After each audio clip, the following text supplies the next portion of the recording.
인지행동 치료, 왜 중요한가? 심리치료의 역사는 사람의 마음을 어떻게 바꿀 수 있을까라는 질문에서 시작돼요. 그런데 그 마음을 바꾸기 위해 어떤 치료는 과거의 무의식에 집중했고, 어떤 치료는 현재의 관계에 주목했어요. 그 중에 인지치료는 비교적 단순한 질문에서 시작해요. 혹시 지금의 생각이 감정을 만들어내는 건 아닐까? 그리고 그 생각이 현실을 왜곡하고 있지는 않을까? CBT는 이런 질문을 통해 사고, 감정, 행동의 연결 구조를 발견했고, 그 구조를 실제 삶에서 바꾸는 연습을 도와주는 접근이에요. 1세대 행동치료, 행동을 바꾸면 삶이 바뀐다. CBT의 뿌리는 행동주의 심리학이에요. 즉, 마음은 보이지 않지만 행동은 관찰 가능하다는 점에 주목했어요. 대표적인 모델은 파블로프의 고전적 조건 형성과 스키너의 조작적 조건 형성이에요. 파블로프는 개에게 종소리와 먹이를 같이 주면 나중에 종소리만 들어도 침을 흘리죠. 스키너, 특정 행동 뒤에 보상이 주어지면 그 행동이 강화된다고 이야기했어요. 이 원리를 이용해서 공포증, 회피행동, 불안, 치료법들이 나왔어요. 대표적으로는 체계적 둔감법, 노출치료, 강화계획, 토큰 경제 등이 있어요. 이 시기의 치료의 초점은 생각이 아니라 행동 그 자체였어요. 2세대 인지 생각이 감정을 바꾼다. 이후 심리학자들은 행동으로는 설명되지 않는 내면의 고통에 주목하기 시작했어요. 특히 앨리스와 백은 비합리적인 사고가 감정을 만든다고 보았어요.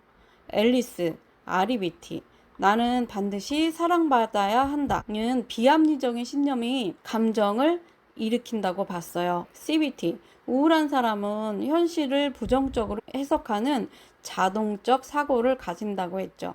이때부터 치료는 내담자의 사고를 인식하고 검토하기, 인지 왜곡을 알아차기, 수정하기, 사고 기록지를 통한 현실적 사고 재구성, 발전하게 돼요. 명제는 사람은 사건이 아니라 그 사건에 대한 해석 때문에 고통을 느낀다는 거예요. 인지와 행동의 통합, CBT 구조와 기법. CBT는 생각과 행동을 모두 바꾸는데 목적이 있습니다.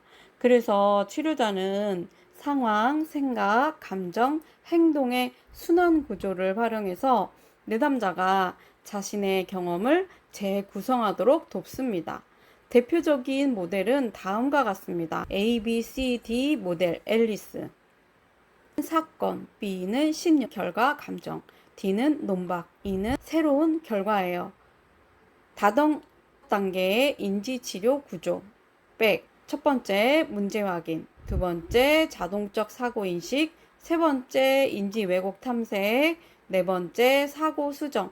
다섯 번째, 행동 실험 및 변화 유지예요. 기법은 매우 다양해요. 사고 기록지, 행동 실험, 과제 설정, 역할 연기, 자기 관찰 등이 주로 사용돼요. 3세대 치료의 등장, 수용과 마음 챙김의 시대. 기존 CBT는 생각을 바꾸는데 초점을 두었지만 3세대 치료는 생각을 바꾸려 하지 않고 받아들이는 것에서 시작해요. 대표적인 치료는 액트, 수용 전념 치료예요. 문제를 해결하려 하지 말고 받아들이고 나아가자. 핵심 개념은 경험 회피, 가치 기반 행동이에요. DBT, 변증법적 행동 치료.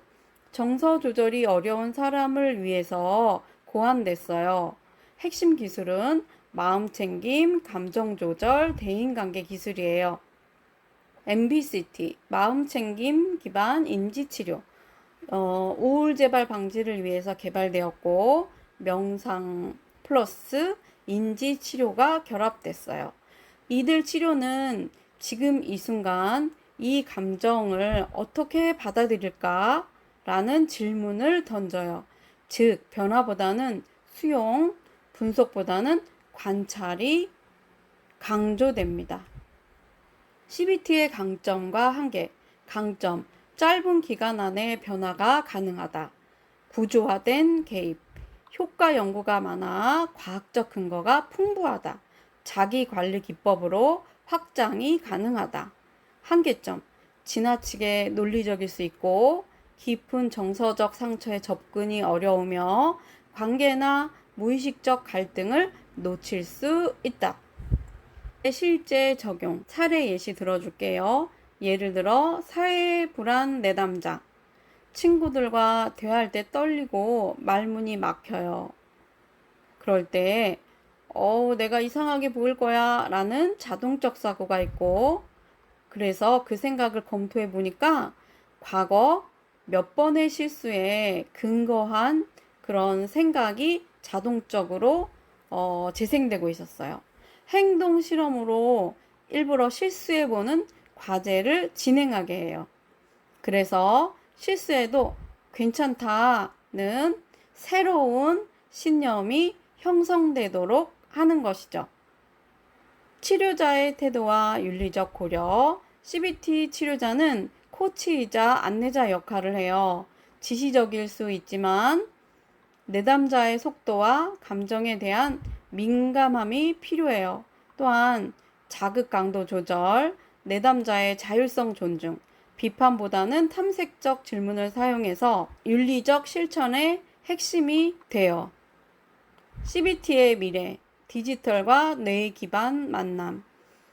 디지털 CBT 앱과 챗봇, VR 기반 노출 치료, 뇌파 기반 반응 추적, 인공지능을 통한 맞춤형 심리 개입 등이 앞으로 진화되어 이루어질 수 있을 것 같습니다. 그리고 개인화되고 실시간적인 치료도 가능할 것 같아요. 생각이 바뀌면 삶이 바뀔 수 있습니다.